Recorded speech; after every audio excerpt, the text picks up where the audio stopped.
Welcome in, everybody, for another episode of the Brett Allen Show. Thanks for watching and listening. We have a very special guest today. I'm excited to talk with the one and only Marc Summers.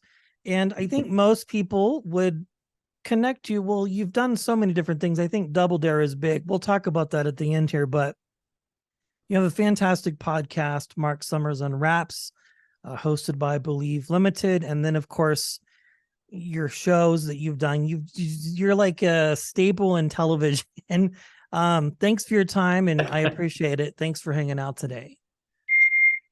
Oh yeah, thank you. I think Double Dare is what put me on the map. There's no question about that. That was 1986, October 6th. We went on the air, and I was at Nickelodeon from 86 to 94. And then was over at Food Network for 20 years. But in between, I was at Lifetime. I was at the History Channel. So I bounced around. But luckily, I've been able to stay on television for a number of years. Yes. Well, you have this podcast, which is fantastic.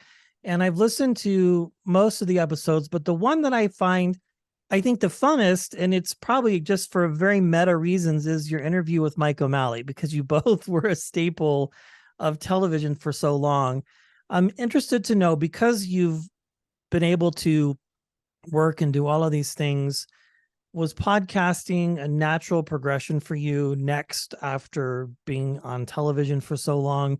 Was it something that you just thought, this makes sense for me to do, or was it a little bit different? I had no interest in doing a podcast whatsoever. And these lovely humans from Believe Limited believed in me. And over a period of a year or so, sort of talked me into it. And I will admit I'm having the best time of my life, because it is a natural transition from what I was doing on TV.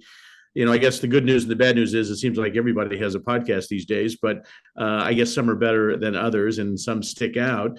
And because of the associations I've had in television throughout the years, I was able to start off with Anthony Ramos. We did summer stock together doing Grease, and he's now starring in just about every movie there is. And so he's had a great career. O'Malley made sense because we've known each other for 30 plus years.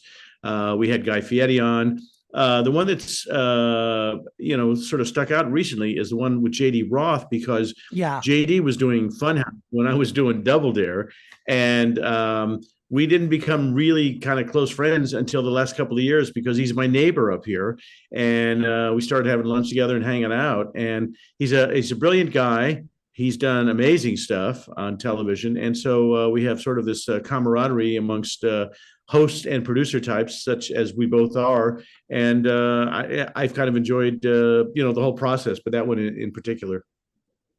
Yeah, it just has to be fun to have some of these people on your show, because I love listening to you. And honestly, I have to say, like, I every so often, because I do this, I talk to so many people, after a while, I don't know if you experience this, maybe not, but I sort of get into a place where it's challenging creative a little bit, because it's like people are promoting, but then you get to come and talk to folks like yourself who have been doing this for so long, and it inspires creatively. And you go, okay, I get it. Obviously I didn't spend all these decades on television, but just when you can go and transition and be convinced to do it, and then you take it seriously. I think, to your point of so many podcasts out there, it's hard to stand out from the rest, but because of who you are, I think that makes the difference, and it fascinates people because you've been a part of so many different generations, right? Which people can connect with you. We pretty much don't allow anybody to promote much on our shows, and I think that's why it makes ours a little different.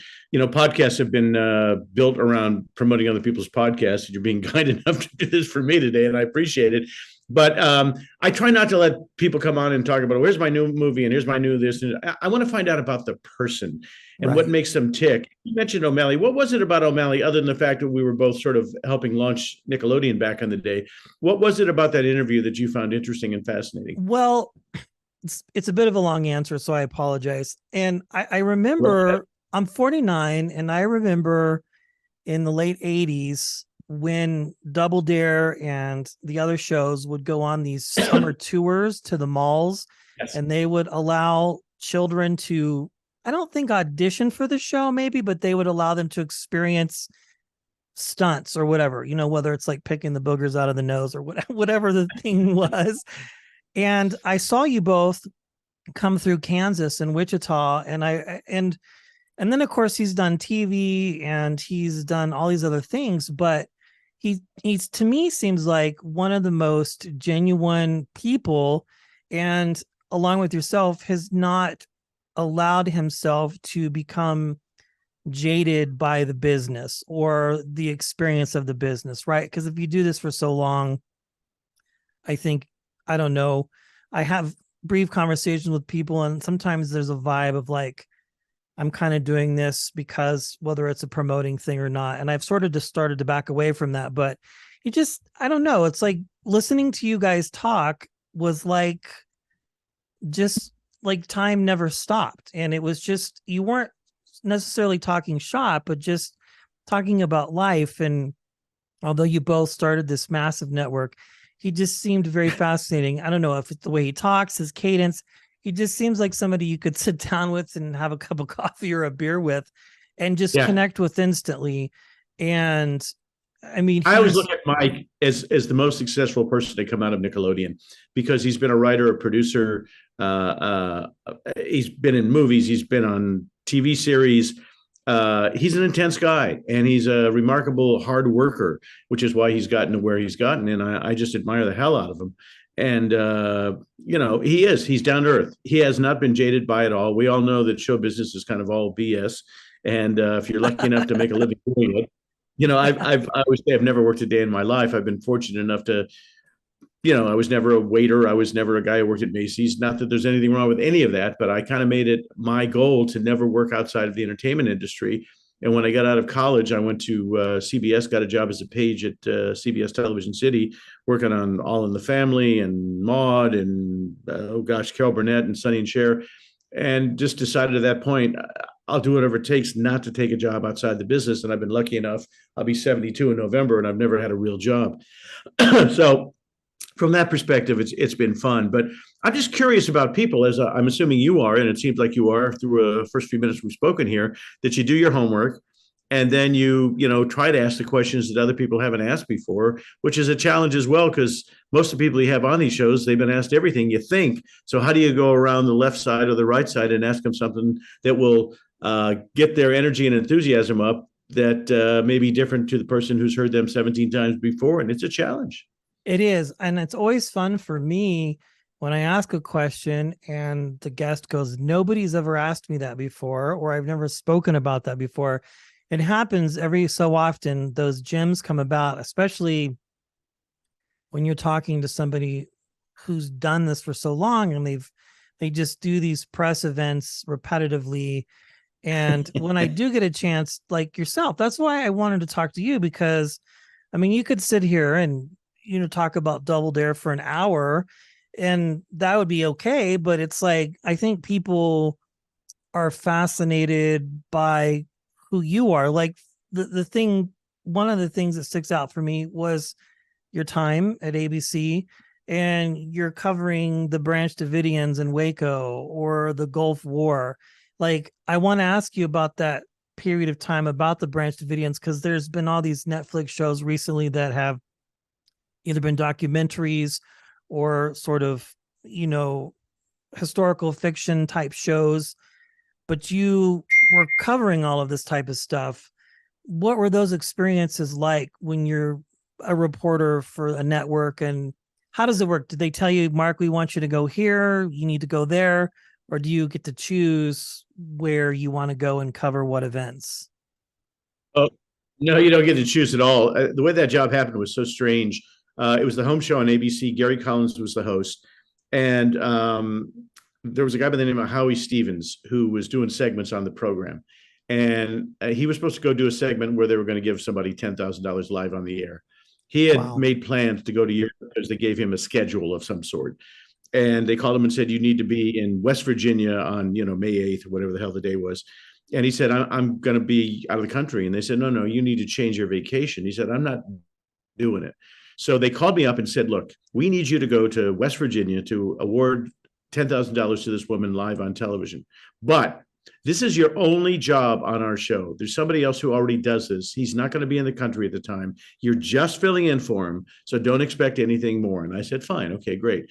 So I flew to Pittsburgh, got in the car, and drove umpteen hours to this place in Virginia. Live, we knocked on the woman's door and handed her the $10,000 and cut back a few times live. And she said, I've always wanted to meet Gary Collins. And I said spontaneously, well, you know what? And I'm talking to Gary. Hey, Gary, she wants to meet you. I'm going to be flying back this afternoon. Why don't I bring her along with me? And why don't you give her the money live in the studio the next day? Now, I could have been fired or, yelled at or whatever.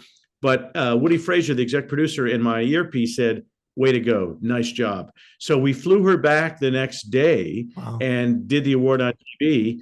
Sadly, they got rid of Howie Stevens and they hired me full time. And so I became a full time reporter on the home show by backing into it.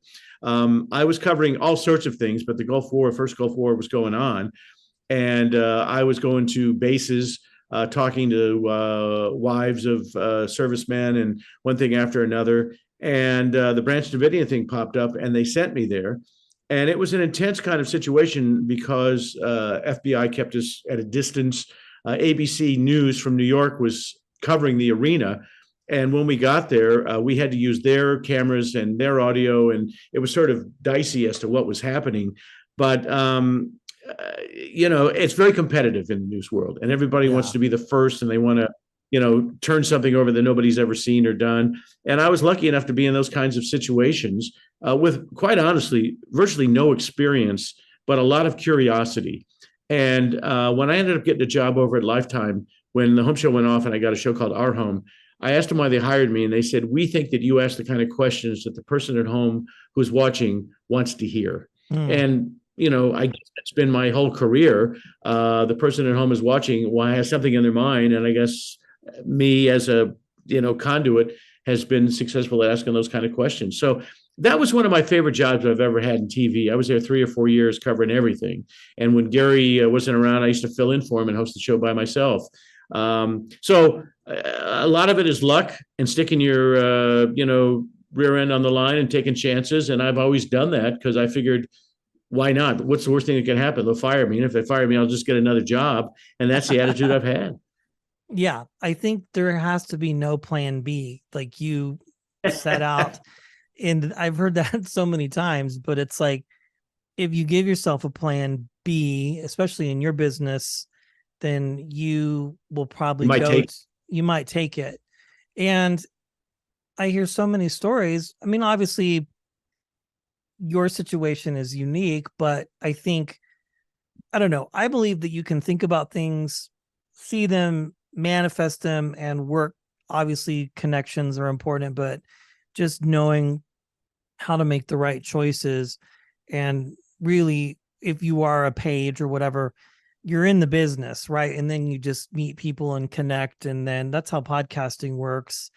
And then all of a sudden you're reporting on television or whatever the case might be. But to my point, the plan B can be detrimental because the business is just so fickle. It's so interesting, but yet you've sustained through the entire thing in one shape or form, which I think is so cool because, it's not even a question of relevancy. You've just stayed working, and here you are now with podcast, and you're getting to talk to these amazing people and give them a window to perhaps something that we might not normally get in a traditional publicity interview. And I was lucky because Marc Maron put me on the week that we were launching, and he's got such a huge audience, and that opened up the door. And plus, as I say, I've been lucky enough to get some really interesting guests and some interesting topics. And initially, I talked to Bobby Flay because he's been doing podcasts for a while. And he said, the first 25 people you book are going to be your friends because you have to establish yourself. And then after you establish yourself, well, after week 1, Sirius had called us and wanted to start doing some cross promotion stuff. And excuse me, publicists started to call us, wanted to book people. So that was in episode one. There's something like 850,000 podcasts. At the end of week one, we were number 77. Go figure that one out. So I guess I have a following that goes over a few generations. I've been on TV. I went on initially in '86, but I started long before that. And I've hosted talk shows and game shows and news shows. And I'm sort of a chameleon. Back in the day when I grew up, guys like Hugh Downs could be on the Today Show and walk down the hall and host Concentration. Yeah. That's not allowed anymore. You are what you are, and they pinpoint you and pigeonhole you in about 2 seconds. And if you say, "Hey, I'd like to do something else," they go, "Oh, no, no, you're a this." And every now and then somebody, because of the game show world changing with movie stars and celebrities hosting, when I moved out to Los Angeles in '73 and I said I wanted to be a game show host, you could do that. But if I came out now, I couldn't do it. You'd have to be really famous to even get on one of those things. So the industry has been turned upside down, first with cable, and then, the transition of, people, who generally get $250,000 a day doing a movie or something, all of a sudden are getting paid to do that as a game show host. I never made that kind of dough in my life. But I guess because of the clout they had as movie stars and great publicists and great, agents and managers, they were able to make that happen. And all of a sudden the networks are finding that kind of money. So it's a different world. It really is. Or Joel McHale comes to mind. He's been on the show a couple times. He's hosted a lot of these game shows. He did Card Sharks. He did To Tell the Truth. One of the interesting things he said, he goes, there's me, but what makes these shows so appealing is they haven't changed. It's still pretty much the same concept and things have changed.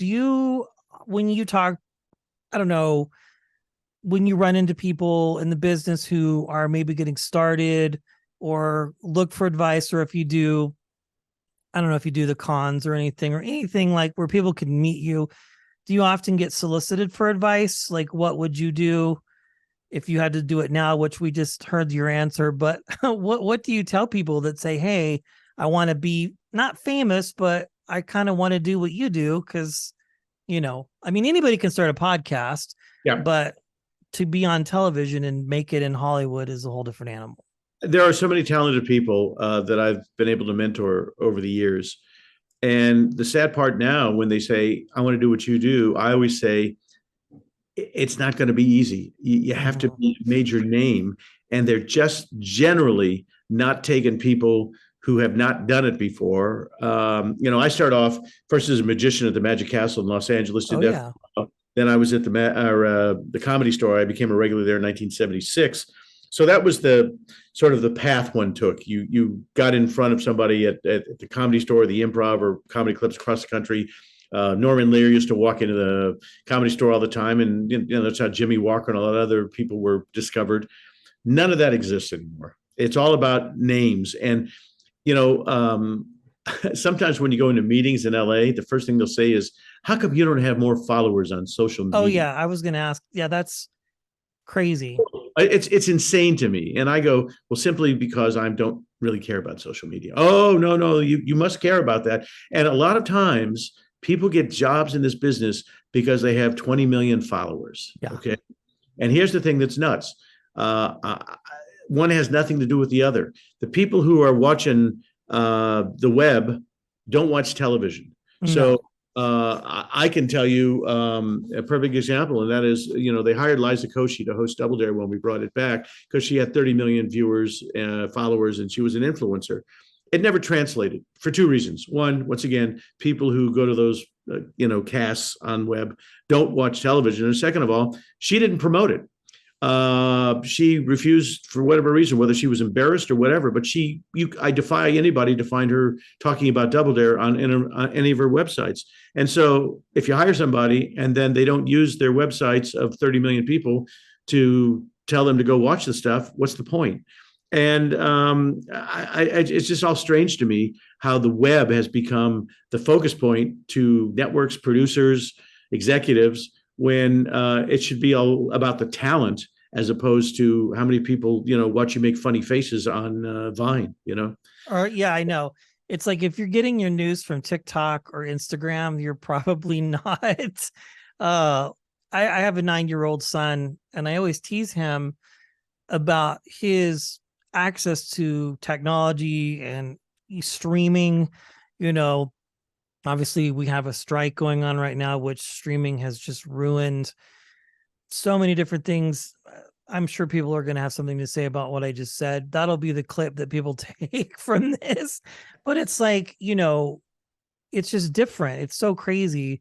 And you see these people promoting these films on social media and making the tour rounds, which I'm thankful for because I've talked to some really cool people, what I wouldn't normally do.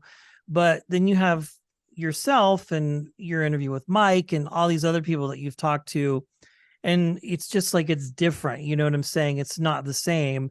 And yeah, I remember the Double Dare reboot, and I didn't hear anything about it, but then I see it on TV and I'm like, well, that's interesting that they're bringing this back. Or Hidden Temple was another one. Cristela Alonso did that. It was kind of like these Nickelodeon shows that were so classic and they're redoing them. And, just they don't have the gravitas that perhaps your shows did because No, it it's was so different. sadly, Liza got ill one day, and I filled in for her, and the ratings went up 25%. You think the Of network would course. have looked at that and said, hey, look, Well, you're Mark Summers. That's why. I mean, you're the originator of Double Dare. well, and Hidden Temple seemingly didn't have a budget, from what I've been told, and they should have brought back the original host. He could do it better than anybody, Yeah. and they fit him in a few places. But the reality of it is, I think if they would have used him, it would have been a success.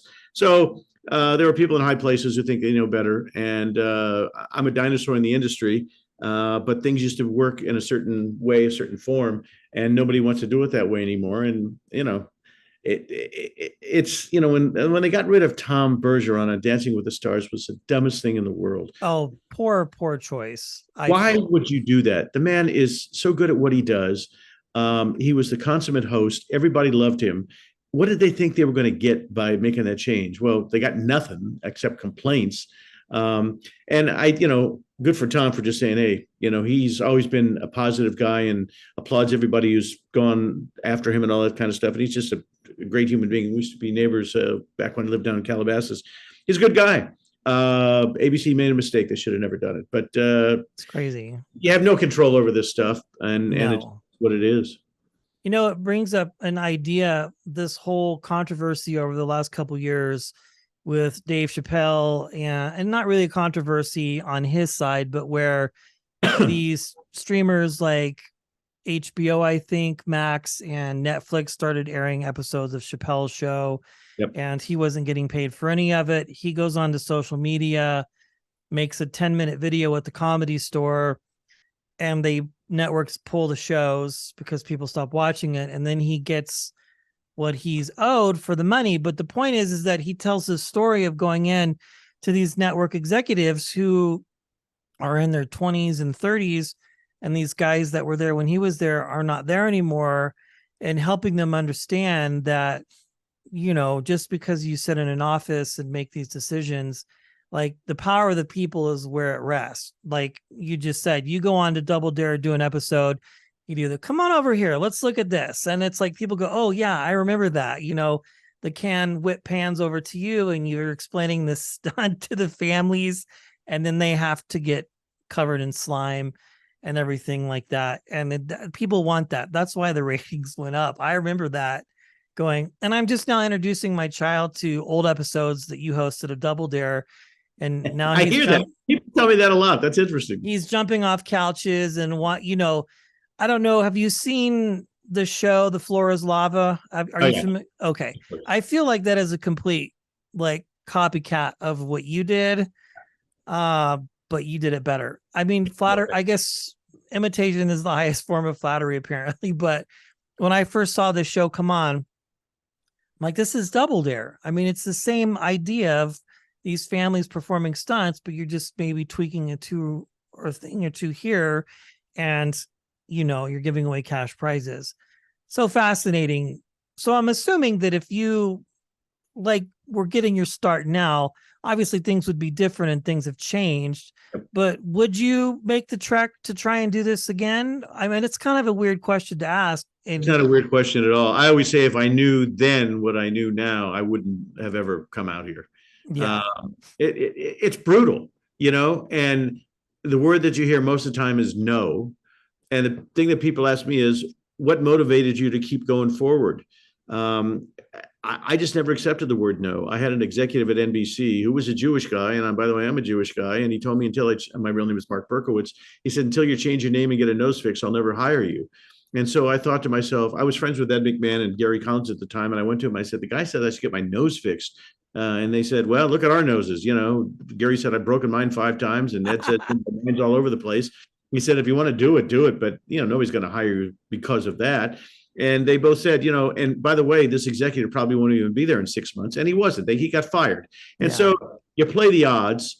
You hope you hit it off with the person who's on the other side of the table. Sometimes it works, sometimes it doesn't. I moved out to LA in 1973, and Double Dare happened 13 years later. wow. So, in the meantime, I had to make a living. And so I was the Magic Castle. I was at the Comedy Store. I was doing warm-ups on television shows. I was an extra on, Donnie and Marie, on soap. I mean, I did whatever I had to do to get paid. And one thing led to another, and I started doing warm-ups on the Mac Davis show, which led to Shields and Yarnell, which led to a Bette Midler special. I became the warm-up announcer on Soap, which was the hottest show. Then I got Alice. My schedule was Tuesdays I did Alice, the sitcom on CBS. Wednesday, Thursday, Friday I did Hour Magazine in the day. Wednesday night and Thursday night I did Star Search. Friday I did Soap first. Soap got canceled. I did Webster. When Webster got canceled, I did What's Happening Now. And then weekends I did game shows. I did a show called Anything for Money with Fred Travalena. And then Mondays I had off. So I was working 6 days a week doing warm-ups for many years. But I was making 6 figures long before anybody knew what it was I was doing. And warm-ups was sort of the stepping stone to get into performing. Right. Doing Soap, the stage to the right of me was doing Bosom Buddies, and Bob Saget was doing the warm-up on that. And to the left of me, it was Barney Miller, and Letterman was doing the warm-up on Barney Miller. So, we also had this, camaraderie, and warm-up seemed to be a great stepping stone. And for a while, I was known as the king of warm-ups, and I was the most in-demand guy. And, it was a fun way to make a living to a point. But then I wanted to be in front of the camera and not behind, asking people where they're from and trying to keep them entertained while they were changing wardrobe and sets. And you just have to keep pushing yourself, man. It's exhausting. Yeah. It really, really is exhausting. And if you don't have that will, that desire, that passion, good luck to you. It ain't going to happen. No, it's not. And that idea of the warm-up. So let me ask you this. So you come out to LA and you're doing Magic Castle, which is fun, by the way. We stayed at the hotel next to the castle last Christmas. Yeah. And they would have magicians come over at the Magic Castle Hotel and perform during dinner time. Coolest experience for my kid, but I digress. So you're doing the Comedy Store, you become a paid regular. I know that's in the comedy boom time frame when Carson comes to LA, moves the show, and now everybody wants to be on Carson. And then the deal was Fred Stoller was telling me you do Carson, then you get a sitcom, and there was kind of this hierarchy of way things work. So when you're performing at the Comedy Store, was the idea to get onto television? Was that sort of what you were looking to do? So you're doing the warm-ups, which I think would have been the coolest job ever. I mean, because I've seen shows taped in the last several years, and I mean, it's different now. I mean, they've got music playing, they're giving away prizes, but they're keeping people amped, so the energy's high when they come out and deliver their lines if a joke drops. I didn't have all the advantages. They bring in pizzas and throw candy and have band. Yeah. It's great. It was all me. And back in the day, that's kind of how it worked. So that was the goal, was to be on television. Ultimately. Yeah, I auditioned for Merv Griffin 7, 8, 9, 10 times. Never got on the show. I got close on the Douglas show. That fell apart. The Tonight Show wouldn't even audition me. And so my first national TV spot as a stand-up comic was a show called Norm Crosby's Comedy Shop. Okay. And Dick Martin from Rowan and Martin introduced me. And that sort of opened the door. And the next thing I knew, I was doing some variety shows up in Canada. and just trying to get tape on yourself. I was lucky enough because one of my first jobs was writing Truth or Consequences the last year Bob Barker hosted it. And I got him to come to the Magic Castle, believe it or not. He Wow. wouldn't let me buy him dinner. He brought his wife and his mother. That's how long ago this was. Wouldn't let me buy him dinner, and he introduced me. I still have the video of it, of him saying, here's a guy you're going to love, and he's amazing, and I've worked with him, and I couldn't believe he said the things he said, and I couldn't believe he actually came and did it. But I used that tape with Barker introducing me to get other work, and so you were always thinking about how can I be one step ahead of the guy who's going on before me at the Comedy Store and the guys who were going on 10 people after me at the Comedy Store. And man, it was competitive. That's all I can tell you. It was, it wasn't easy. And for those people who came out and thought it was going to happen in 6, I had a guy I knew said, I'm going to come out to LA and give it 6 months. And if it doesn't work, I'm going to go back. I said, if you're going to come over for 6 months, don't even think about it because it's not going to happen, No. Have you ever thought about dipping your toes back into the stand-up world at all? Or is that just a part of your life was obviously significant, but you're like, okay, I'm podcasting now. I wasn't that good. Okay. I mean, I'm going to tell you honestly, I was not a great stand-up comic. I had 20 minutes of pretty good material. My magic act was better than the stand-up act. I was opening for Gallagher at one point. He came over to me and oh wow, that as a magician, I was getting paid half of what the stand-ups were getting. I was getting $150 a week to open for him at the Laugh Stop in Newport Beach. But I found out that the comics open for him were getting $300. So I stopped doing magic and started doing all stand-up. And, sometimes you do horrible gigs. I got hired once. Mitzi Shore from the Comedy Store sent me down to a shoe convention in downtown Los Angeles. And, nobody wanted to see a stand-up comic. They were there talking about, next year's pumps and things like that. And, I was trying to get loud and they were trying to get louder, and it doesn't work. And it's just painful sometimes when you go out there and try to, quote, entertain people who just don't want to be entertained. Yeah, that's crazy. I find comedy one of the most interesting and mysterious things that anybody could do. I've talked to dozens of them. You spoke to Gabriel Iglesias. I mean, it's like, it's crazy. You see him performing in front of 50,000 people, 100,000 people. You're like, how do you do that? I mean, it's just so crazy. Yeah, Fluffy sold out Dodger Stadium for God's sakes. Nobody's done that, No. So, I mean, and by the way, the nicest guy in the world. Gabe he was one of my favorite guests as well. He was so good and so open, and learned a lot from him as well. And I admire the heck out of him, and he's very successful. He's like one of the top 3 comics in the country. I mean, it's Sebastian Maniscalco, and I think Fluffy's next. So, then Joe Coy and all those guys. It's a different world out there, and I wouldn't want to compete. I wasn't that good, and I wouldn't want to go there to 3 comedy clubs a night and try and work on my act. From one to the next to the next to the next. Do it.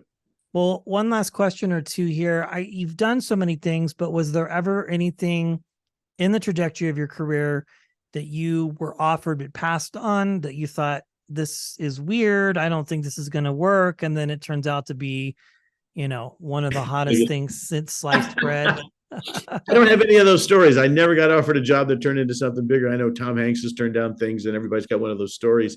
But no, I didn't get offered that many things, and luckily the things I got offered turned into some pretty good stuff.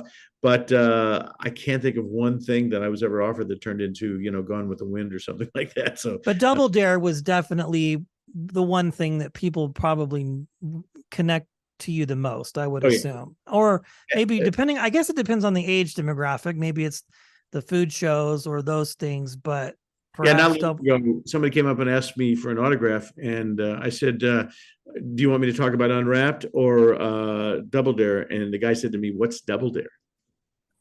So he had no idea. But he followed me on Unwrapped and thought, and he'd seen me. I was exec producer of both Dinner and Restaurant Impossible, and I used to pop up on those. So he knew me only from the Food Network and had no idea that I had this other life before. So, I've been around so long that generationally, there are people around who don't even know what Double Dare is. Yeah, such an iconic career. I really do mean that. It's just so interesting to think about all the things that you've done. Out of all the projects, is there one that stands out to you the most that really had the biggest impact on your life as an entertainer, or did they all just have different special places in your life that you go, okay, this was a very special time for me. And it really encouraged me and pushed me to keep going in the business. Um, there's only one show that I ever did. It was for Game Show Network that I just had the worst time in the world. It's called Win Tuition. It was a bad experience for many, many, many reasons. Don't need to go into, but it was a miserable experience, and I hated that. It's the only show I ever did that I just didn't enjoy. Everything else was great. I think some of the best work I did was when I was on ABC on the Home Show, because I was hosting it. I was doing heavy news stories. When the first Gulf War broke out, we were down at a resort live for a week in Florida. And when it broke out, we were up all night. And the question was, is the network going to preempt us and put on news stuff, or how can we tie it in? And I suggested to Woody, our exec producer, why don't I, it was a place where people from all over the world were. And I just started 2 o'clock in the morning interviewing people from all over the world about what they thought this war was about, and what I think was going to happen, and what were their points of view. And then we aired it that day, right away. And so I was really good at thinking on my feet, and doing live is my favorite thing. There's nothing better in the world than live television. You must think on your feet. When I was filling in for Gary once, we had Donna Shalala on, who was the host of, who was the Secretary of Health and Human Services, and she was co-hosting with me that week. And I said on live TV, because Wisconsin was playing UCLA in the Rose Bowl, and I knew that she had been the head of the school in Wisconsin. And I said, let's make a bet. She said, I don't know if I can do that. I work for the government. I said, well, here's the bet. If Wisconsin wins, I'll ask you what you want to do. But if UCLA wins, I want to know if you can get me into the Oval Office, and can I put my feet up on Clinton's desk? Said, yeah, I could probably work that out. And I said, well, what do you want to do if Wisconsin wins? And she said, I want to host the show. And I said, oh, okay. Well, fast forward the tape, Wisconsin wins that weekend. And I call her office in Washington that Tuesday after the new year. And I asked Donna Shalala, who's calling Marc Summers. She picked up right away and said, I'm serious. I want to host that show. So I called Woody Frazier and I said, hey, Woody, Donna said she wants to host. And he goes, okay. And I said, well, I can't do it because it's Gary's show. He goes, I'll tell Gary to go on vacation. So Donna Shalala and I did an entire, hour together with her points of view. And we had on, we were supposed to have on Hillary Clinton, and we had on, why can't I think, somebody who I can't think of right now. But anyway, they were on to talk about albums. At the time, there was a whole big thing about putting disclaimers on albums. And, it was a big controversy. Well, Hillary couldn't show up, but the other person did. Fast forward the tape, I was invited to the White House to do Easter in the White House. And you sit there and you have a breakfast with the president and the first lady. And then you kind of meet them in a formal situation. And they announce, you go, Mr. President, Marc Summers. And you come around the corner and you say to yourself, what the hell am I even doing here in the White House going to meet the president? And Hillary saw me for the first time that day. And she goes, oh my God. She gave me this big hug. And she goes, Bill, it's Marc. Remember Marc? And Bill goes, like any typical husband, I don't know, who's this guy? And she said, remember when it's Tipper Gore. When Tipper and I were supposed to do the show, and I couldn't go. So Tipper did it on her own, and we watched it. And I saw the eyes in the back of his head as she was explaining this whole thing. So we're having this whole conversation, and I want to talk to Bill Clinton, but you can't diss the first lady. And we're going on and we're going on and we're going on. And finally, Bill Clinton says, Marc, you want to do a picture with us? And I said, yes, Mr. President.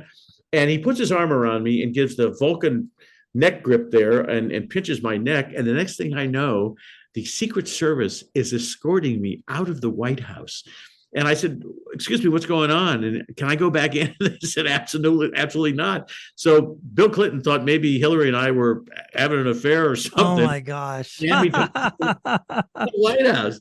So, those are the funny things that happen along the way. And, where else can you experience that by, not putting yourself in situations to have those opportunities, occur? So fascinating. Well, I have to ask, we've peppered it in here, but has the conversation in the age of streaming and all of these platforms to do another version of Double Dare, or is that a done deal? And or would it have to be the right circumstances? I don't know. I mean, I don't know how those things work, if that's the property of Nickelodeon. And it is. Last time I spoke to them, their conversation with me is, quote, "We will never, ever do that show again," is what they said to me. They have the rights. Me and a couple other people have tried to buy the rights. They will not sell them to us, so they Wow. still retain them. So if I wanted to do it, I couldn't. And something tells me that if they wanted to bring it back again, they'd want somebody other than a 72-year-old white-haired guy hosting it. I could still do it, and I think I'd be as good or better than ever. The day that Liza got sick and they came over to me and said, "Can you do it?" And I said, "Of course I can." And they said, "How much rehearsal do you need?" And I said, "I don't need any." And they said, "Come on." And I went on and did it. I can still do the rules. I'm going to ask you a question. You don't know the answer. I know all that stuff by heart. I did 525 episodes. And they were shocked that I was able to go out there and, with no rehearsal, make it happen.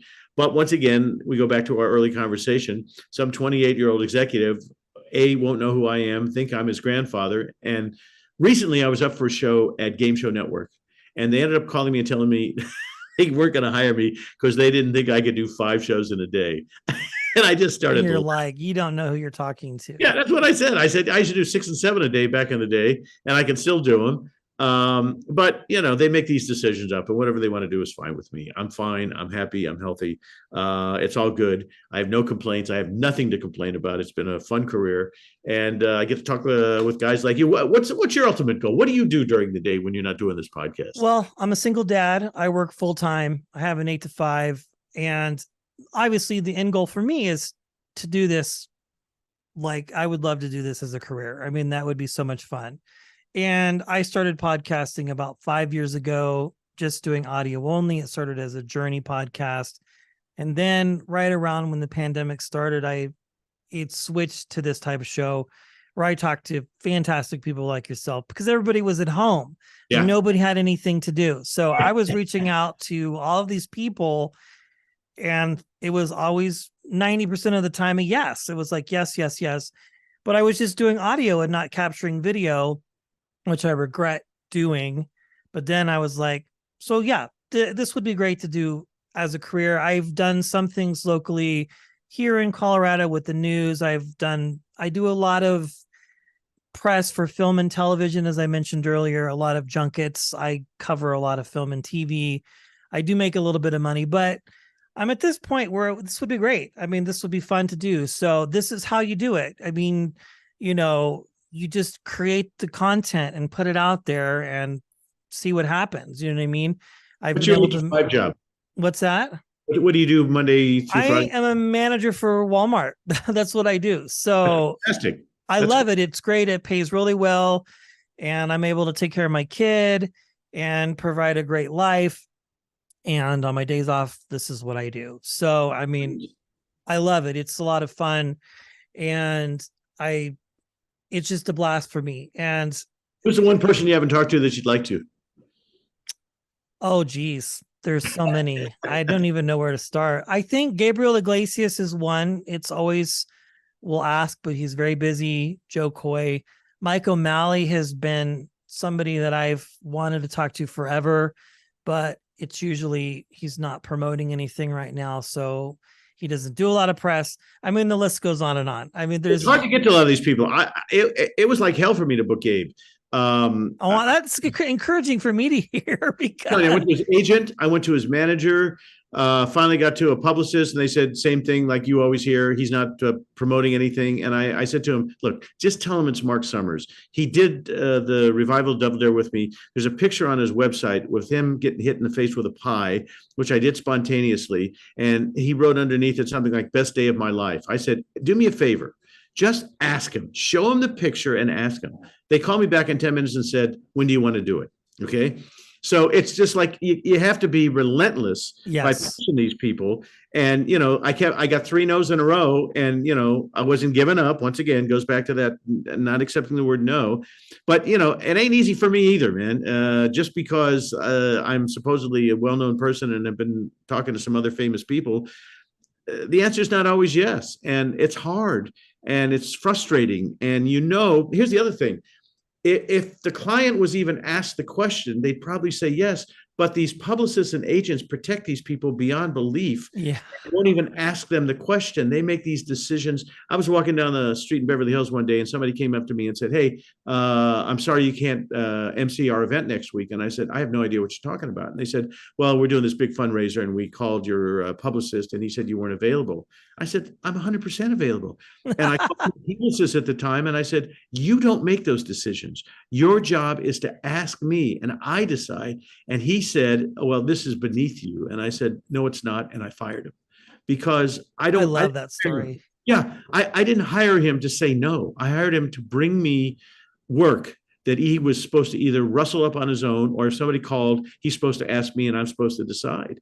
And so it also makes you look stupid when they come to you and say, "Gee, I'm sorry you can't do this event." And I had no idea what the guy was talking about. So, there's so much crap in show business, and there's been so many rules that people think, need to be done in a certain way. And you and I are just guys talking. You're a great guy, you're a fun guy, you're obviously responsible, you got a great job, you take care of your son, you're doing this. You'd be, I'm having a ball with you. Wouldn't it be great if other people had this opportunity? But it doesn't always work that way. It doesn't. It's funny. I was trying to book a comedian, Sarah Tiana, and it was so relentless of just no responses into this deep void. And then I saw that her information for her manager had changed, and I was like, well, I'll email again. I probably won't hear anything. And I got a yes. And I'm talking to her, and she's like, "I'm so sorry that it was so hard to get a hold of me." She's like, "I don't know who on my team is telling you no and shutting you down." But she's like, "Just send me a direct message on Instagram and I would have said yes instantly." So I agree with you. And for those podcasters that watch and listen, that story will encourage, because I Yeah. think they have these teams, and obviously you've got these Pitts and Clooney's and all of these people, obviously, that, or whomever, but it's crazy. It's like you see them pop up on one show, you ask for them, and it's like, no, they're not doing any press. And it's like the same question comes to mind. Are they actually asking them, or are they just making the decision for them? Yeah. And the email's not even making it to that person, because Direct that message has to be the best case. thing. I watch CBS mornings, and I love Tony DeCopel and Nate Burleson. And I direct messaged both of them and said, "Hey, I'm coming to New York. I don't want anything. I just want to meet you guys. Can I take you to lunch?" And I went to lunch with these guys. We sat there for 2 hours and had a ball. And yes, do I have a little cachet because they grew up watching me, which always helps me when they say, "Oh my God, Of Mark," course, yeah. which is hysterical. But it opens doors.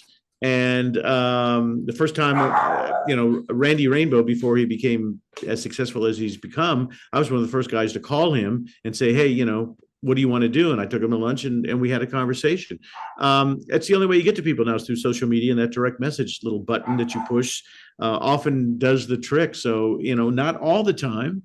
But the other thing I do, this is my little trick, Brett, you may want to use, is I find out, an address where they're going to get a FedEx, and I send them a FedEx, and it shows some importance, and they generally open it up and they go, "Sure." It's not easy to find those addresses all the time, but sometimes you can. I love it. And I'm making mental notes right now, Mark. I'm like, I'm going to start doing more of this, because it's a this full-time is just job. how things are supposed to be. You and I It is. talking. It I is. appreciate it. Well, I tell you, this has just been a dream. You're a part of my life for so many years, and still the podcast. And thank you for saying yes. I really appreciate it. Your team is great, and they were super helpful getting all this together. But you're And good at what you do. And, here's the other thing. I do get asked to do a lot of these things, but I always ask them to send me some video so I can check them out. And some people, as I say, I always say, call me in 6 months and show me a new tape, because I don't want to be answered the same 10 questions over and over and over again, which you certainly didn't do. And I watched thank you. you. Yeah, I want to do this. So Well, congratulations. that's amazing. Well, thank you so much, and congratulations on everything. I appreciate your time and graciousness and hanging out. This Thanks. has been like top for me, for sure. Thank you so much. I wish you continued success, and keep me, in tune with what's going on in your life. Absolutely. Thank you.